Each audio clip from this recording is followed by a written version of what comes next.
Allah,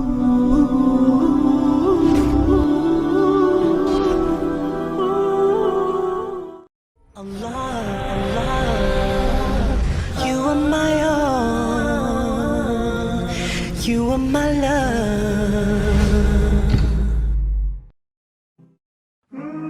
Allah says in the Quran, لا تنسى نصيبك من الدنيا. Do not forget your portion of the dunya. Imam Qurtubi says that your portion of this dunya is your kafan. That the only thing that you will take from this dunya is your kafan. You know, everything else you leave behind. Your car, your bank balances.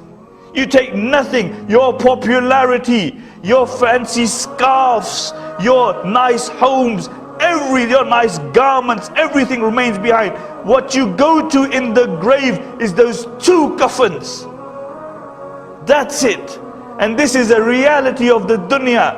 But we are often deceived by the dunya. One of the most beautiful examples, and I've given this example 100 times, of the reality of the dunya is the example given by Imam Ghazali rahimahullah about the dunya. He speaks about a man who's walking through the jungle, and whilst he's walking he looks behind and he sees a lion chasing him, and he runs and he comes to a well and he jumps into the well, and whilst he's falling he manages to hold onto some rope, and he breathes a sigh of relief and looks up. He sees the lion hovering over him, waiting for him, and he looks down, and beneath him is a large serpent with its mouth open waiting for him to fall, and the only support he has is the rope.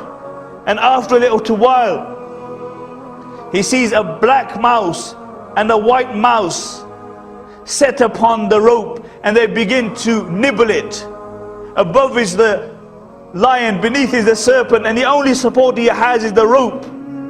And now that's being nibbled at, and in front of him he sees this honeycomb, and he looks at this honeycomb, and then he sticks his finger into that honey, and he takes that honey upon his finger and he places it upon his tongue, and the sweetness of the honey momentarily makes him forget the lion, the snake, and even two mice. Imam Ghazali rahimahullah says that the lion is death, which is always chasing you. The serpent is your grave, into which every person will fall. And if he's a good person, it will be rawdatun min riyad al-jannah, a garden from the gardens of paradise. And if he's evil, it will be a pit from the pits of Jahannam. And the rope is his life. And the black mouse denotes the night, and the white mouse denotes the day. And they are always nibbling upon your life. And the honey is the dunya. A man tastes the sweetness of the dunya, and he forgets death. He forgets the grave. He forgets a day will come that he will die and he will have to stand in front of his Creator. And this is the reality of the dunya.